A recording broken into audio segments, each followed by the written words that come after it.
medals, I believe. Yeah, he's a phenomenon, right? He's winning everything. He's a big guy too. Yeah. 6'5", I think, Yeah, or he's 6'6". very He's tall. like this massive wall. Right. But it's very nice for the Jamaican people, of course, Jamaican country. Yeah. They got their hero. Yeah. He is a hero. I have to go back and ask you. So you don't think Fedor is the top heavyweight? Is it Big Nom? Is it? Well, Who is okay, it then? about Fedor. And again, he's a buddy. I know him. We've never had, Sure. But he had a great run, because I want to explain a little bit. Yeah. He had a great run in rings.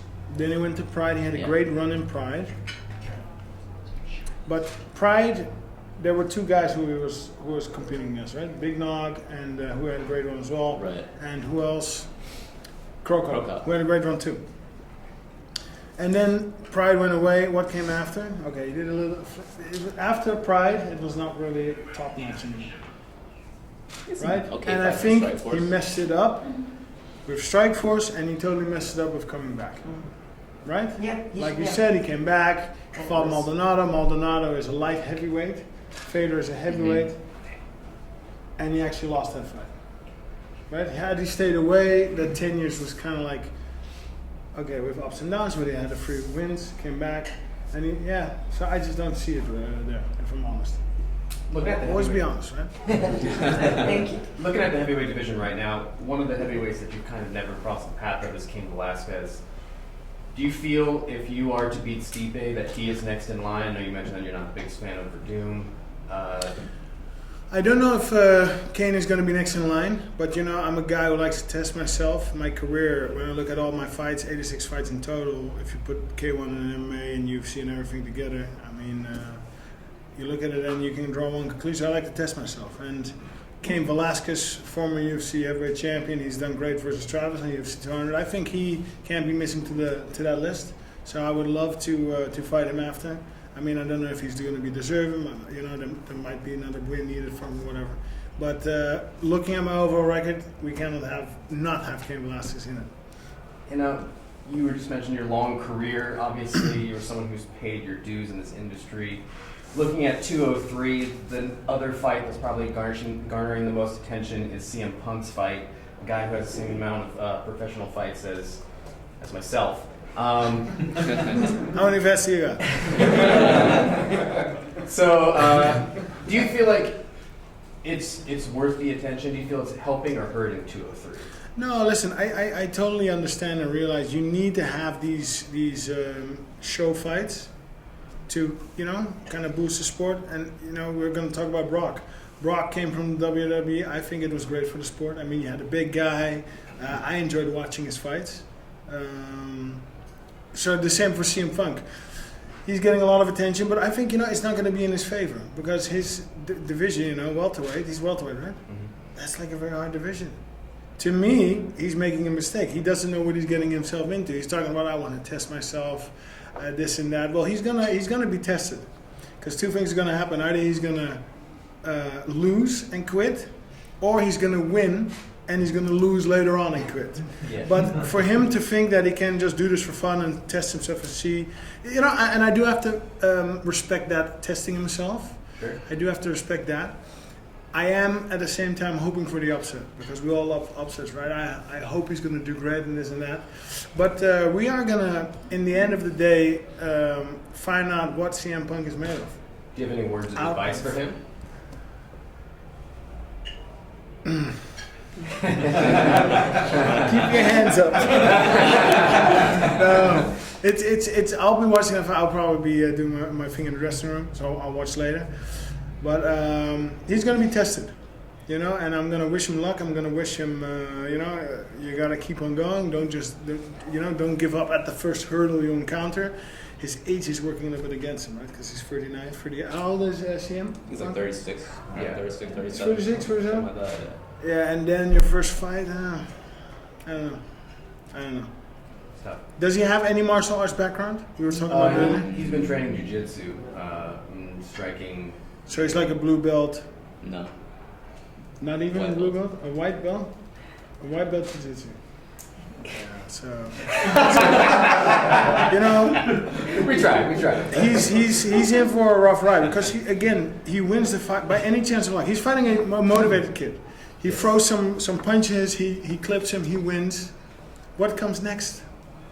Or is it going to be 2 years later again, right?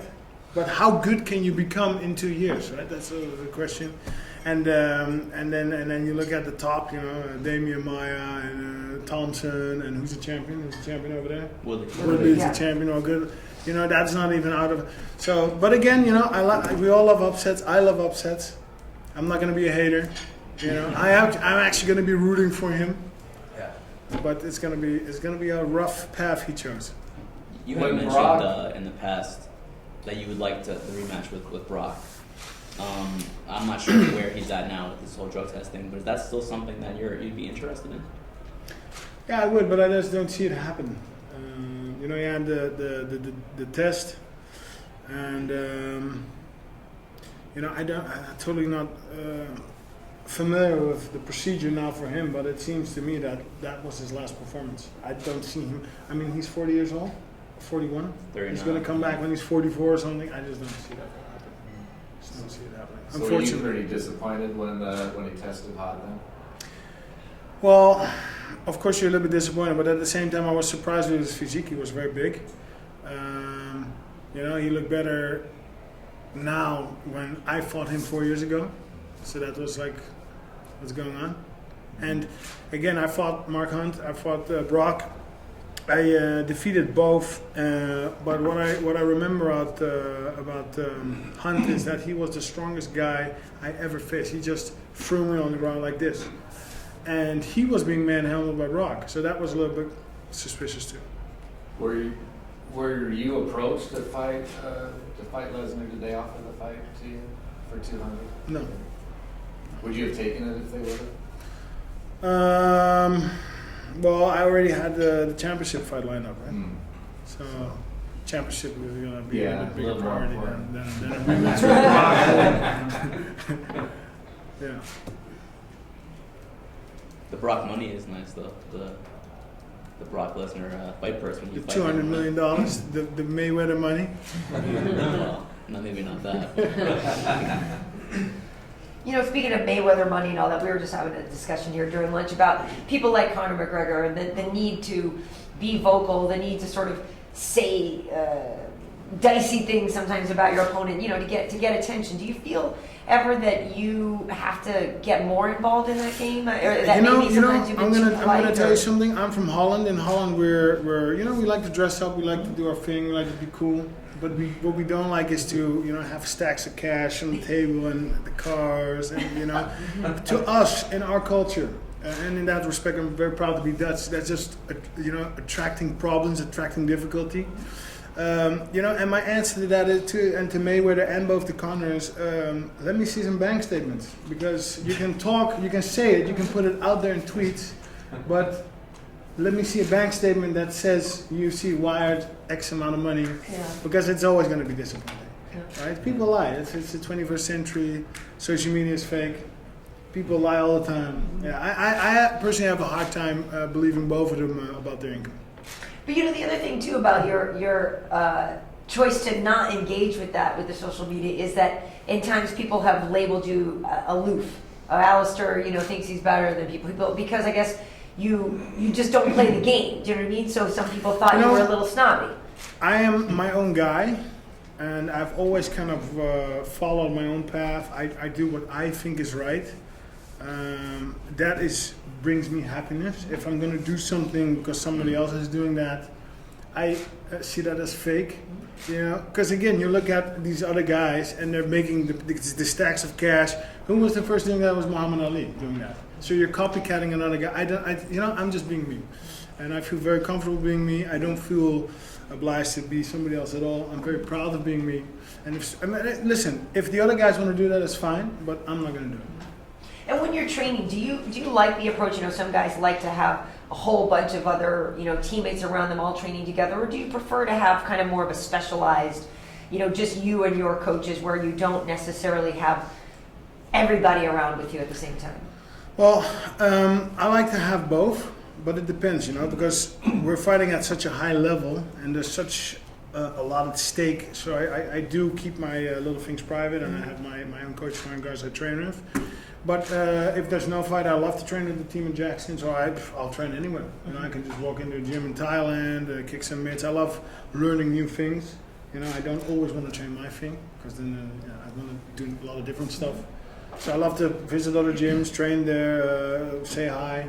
But when we go into fight specifics, and especially these big fights, I kind of keep the circle small.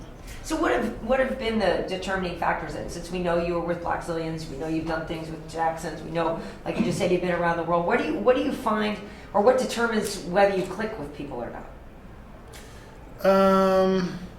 That's a good question.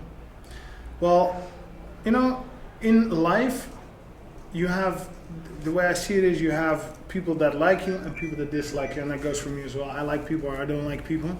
I try to keep a little bit of an open mind, but there's going to be a lot of people out there that for some sort of reason don't like you. And if you're going to be in a fight team, there could be many fighters there that are a little bit jealous. Jealousy is like a huge thing. They have devoted their life and putting everything into it, but they're not getting the results that they want, and then I am getting what I want out of it. So that could be, there's many factors, many things, and that can create friction, it can create stress. And and if you're in an environment where there's like a lot of people around you that don't want you to win, that's like no good. You need to have people around you that support you to the fullest, because then you're able to reach the stars. If you're going to have people around you that's going to try and block you and create friction, it's not. So you always have to watch out for that. And when you look at all the grades, like a GSP or like a Anderson, there's no friction in those teams. It's just going, it's flowing. It needs to flow. I like the flow. It's good vibes. You go to the gym with pleasure, and there's no drama, there's no stress, there's no that's a little bit my format. I when I go on training camps, I select the people, and I am very aware of the flow, and that's what I want to create, the flow towards victory. And I remember you mentioned this a little bit at the beginning, but you and Andrei are cool? Well, I'm cool. Yeah. I'm not allowing him to disrupt my flow, but I don't think he's cool with me at all. But he will be. I mean, Coach Greg and Wing, they kind of said, give it some time, it'll be cool. And if it's not, it's also fine. I mean, we never really trained together before we fought. And now it's after the fight, we're still not training together. And it's all good. So have you seen his preparation at all for Josh? I did, a little bit. Not all the time, but I was in the gym a couple times. I just saw him last week. Moved around for the last time. Looking good? Yeah, it's Andrei. I don't know what he's planning, but it's Andrei. What he's always doing. The coaches were satisfied about it, so I don't know. Just tough opponent, technical opponent, tough opponent, been all over the place. So I don't know the details of Andrei, but it looked okay. You said it's important in training camp to eliminate all that friction. Have you felt any friction down in Albuquerque now since the Andrei fight? No. Maybe not just Andrei, but also. The coaches have been absolutely great. I mean, they're just, and then Andrei just a little bit, you don't get a good morning, but I didn't get a good morning before. So, yeah. You were talking before about the old days of Badr Hari, that I wonder if you still look at kickboxing, what do you think of Rico, Verhoeven? I mean, what do you think of these guys? And a lot of them. Okay, I'll stop there for now. What's up with Rico? No, I gotta laugh because kickboxing is a shame. I know Pierre. Pierre on the round is a great guy, and he's put in a lot of his resources to build the kickboxing. He's unfortunately been unsuccessful. Kickboxing is, hanging on a thread. There's not really a competition there, so but of course you watch it because it's Dutch people fighting. It's like a lot of Dutch people. You got Nicky Holskin, you got Myrtle, Rico is in there, Saki's coming back, I believe. But it's a shame because the K1 days are unfortunately over. Right? You had the big stadiums, Tokyo Dome, 70,000 people, and it's just not like that anymore, unfortunately.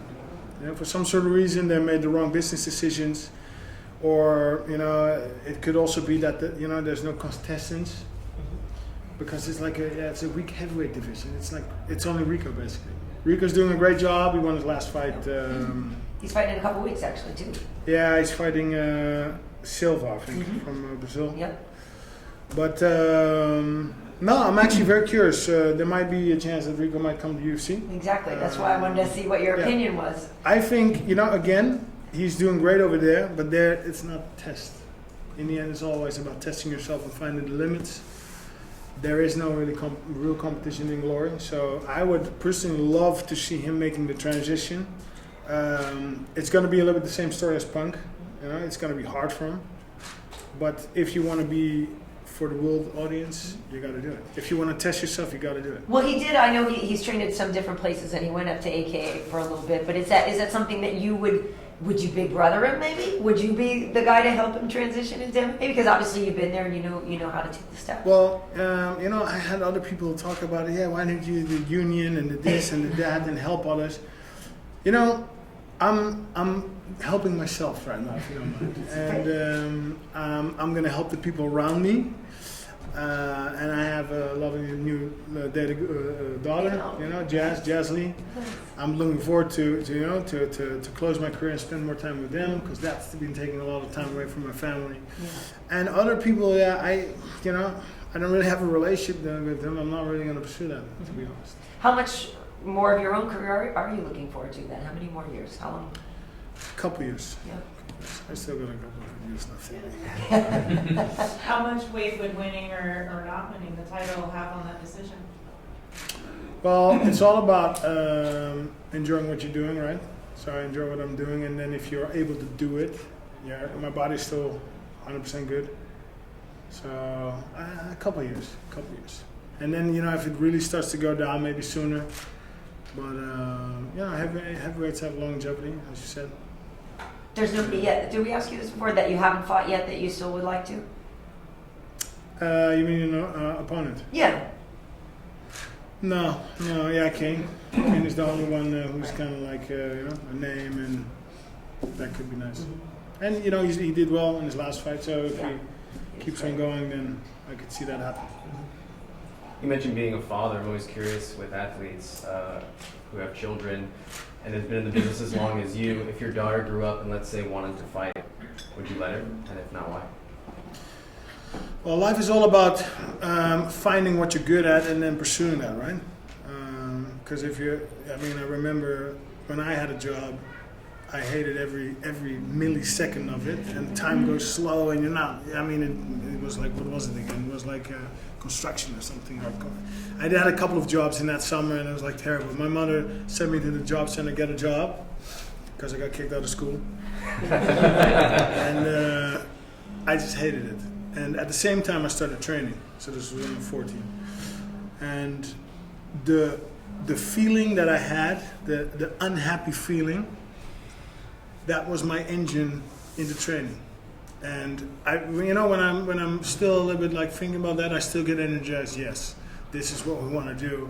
Because we really like to train, we really like that development, we like to travel, meet people, and I really dislike to work for a boss.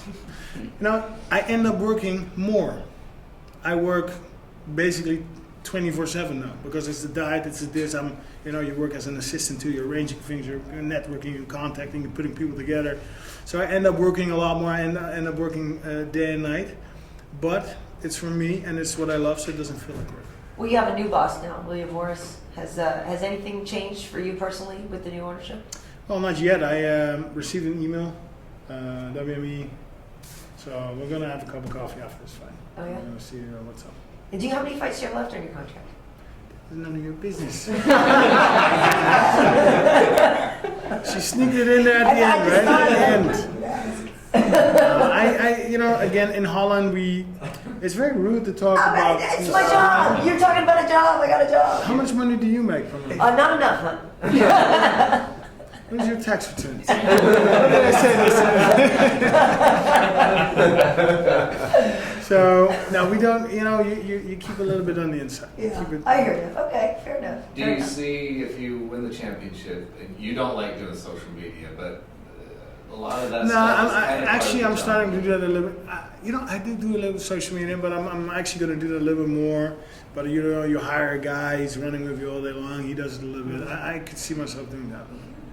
What do you see being in the game as long as you've been? What's been the biggest change, would you say, in MMA of training, fighting, money? There's been a lot of changes, and that being said, the biggest change is change. Change is constant.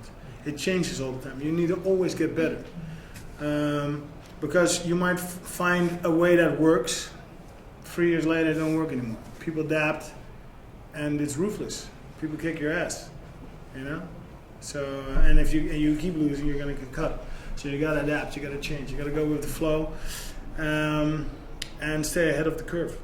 How much of that would you say is a personal change, or how much of it is like a change in basically like everybody's doing this more or that more, or is it more of just this is what? No, I've it's a gotta personal do? change. You're not, for everybody it's different. You gotta see where are you, where do you need to go. You need to get the right coaches together, because you have in Holland you have kickboxing, and they're still teaching like they did 10, 15 years ago. You gotta change it up, do different stuff. You even see Cain Velasquez throwing the spinning back kick. Even he's changing. Has it gotten easier though with all the, now weight cutting and all that is so much more specific, and granted you don't have to cut weight, but fitness and nutrition I would imagine has gotten a lot easier for you guys over the years. Well, internet is helping because a lot of information is available. So that's the one big handy thing. Travel, everything is close, right? So. But reinvention, some people have the option of dropping a weight class. That's not, you really couldn't, right? You have to cut a leg off to make 205? Maybe I could, but I mean, it needs to be a little bit healthy too, right? Yeah. Yeah. If I'm gonna, because then I have to walk around at like 225, and I'm already cutting weight now. Can't you see? 5 rounds, 5 rounds ready, and then you're gonna go even less. It'll be like this.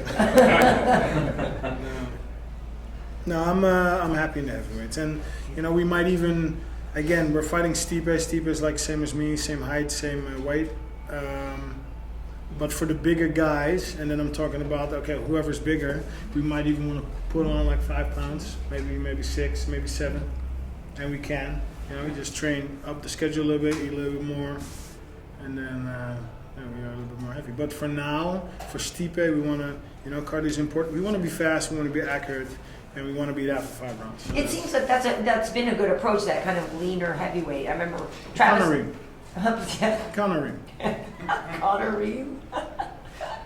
But when what was it? Travis came out a little bit leaner for one of his fights, and people have suggested that Junior should lose muscle mass. You know what I mean? Junior's huge. Yeah. He's like this. Yeah. Do you feel that is a detriment to their performance being too big?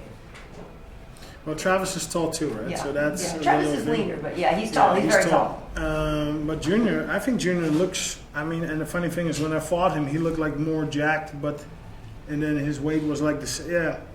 I don't know. For everybody, it's like they got to figure it out themselves what works. Out of curiosity, what have you been doing to really get your cardio prepared for the 5 rounds? Well, it's a couple of things. But again, I'm not going to say too much because it's not good to talk too much. And I'm already talking too much. You did speak about the evolution of a fighter. What do you see from Stipe as far as evolution? Have you seen much of that change, or do you feel like he's the same fighter that he was when he came into the game? No, he's definitely different. He's different. He's like a fighter of now. How long has he been fighting? A couple of years? Not that long actually. So hadn't really had to change, but he's just really good at what he does. He's aggressive, he can take a punch, his cardio is great. But he's going down. Will it go 5 rounds? I don't think so. But if it does, it does. But, I'm very trained to not have it go to 5 rounds. We like to finish it. Yeah. We like to finish it, dance on the after party, go home, chill, be in one piece. That's also longevity, because if you're gonna have these 5 round wars all the time, that's not a healthy thing, right? That's true. So Do you want to jump in? One final question. Thank you. Nobody wants to ask. Thanks, Rico. Thanks, everybody. Thank you. Thank you very much. Okay, guys. Thanks for having me. Fun. Thank you. Thank you. I'm in the studio for this one. This will be fun. Flabbergasted. Another trilogy. Again, thank you. Sorry. Die Wahrheit, Rico. I really appreciate it. Ja, nein.